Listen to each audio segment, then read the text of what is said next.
மன்னார் புதைக்குழி விடயத்தில் தமிழருக்கு காத்திருக்கிறது அதிர்ச்சி. சுமந்திரன் தகவல்.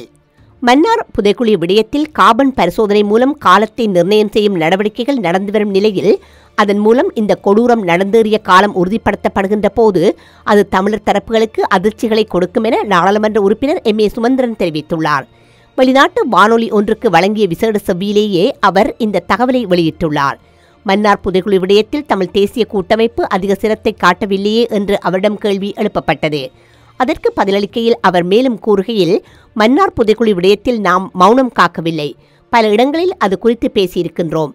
நாடாளுமன்றத்திலும் பலமுறை உரையாற்றியிருக்கின்றோம். இவ்விடயம் குறித்து முறையான விசாரணைகள் நடத்தப்பட வேண்டும் என நாம் கேட்டிருக்கின்றோம்.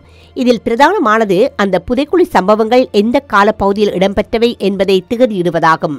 அதை நாம் பலமுறை வலியுறுத்தியுள்ளோம். இப்போது அந்த எலும்புகள் எச்சங்களின் மாதிரிகள் அமெரிக்காவின் புளோரிடாவுக்கு அனுப்பப்பட்டு ஓரிரு தினங்களுக்கு முன்னர் அது அங்கு போய் சேர்ந்திருக்கின்றன. கார்பன் பரிசோதனை மூலம் அவை எந்த காலத்துக்குரியவை என்பதை நாம் உறுதிப்படுத்தக்கூடியதாக இருக்கும். அதன் மூலம் அது எந்த கால பகுதிக்குரியது என்ற முடிவுகள் வெளியிடுகின்ற போது அது தமிழ் தரப்புகளுக்கும் சில அதிர்ச்சிகளை கொடுக்கும் என்றுதான் நான் நினைக்கின்றேன். ஆகையினால் நாங்கள் இவ்விடயத்தை வலியுறுத்தாமல் இல்லை. யார்தான் அதற்கு காரணமாக இருந்தாலும் அவர்கள் அதற்கு பொறுப்பு கூற வேண்டியவர்களாக இருப்பார்கள். இலங்கை அரசின் இராணுவமாக இருந்தாலும் நிச்சயமாக பொறுப்பு கூற வேண்டியிருக்கும்.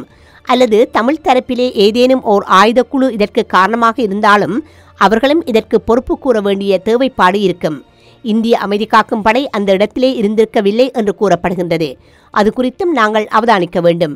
எந்த காலத்தில் இது நடந்தது என்பது உறுதியாகும் போது சில உண்மைகள் வெளியாகும். அதுவரைக்கும் அது குறித்து அதற்கு மேல் நான் எதுவும் சொல்ல விரும்பவில்லை.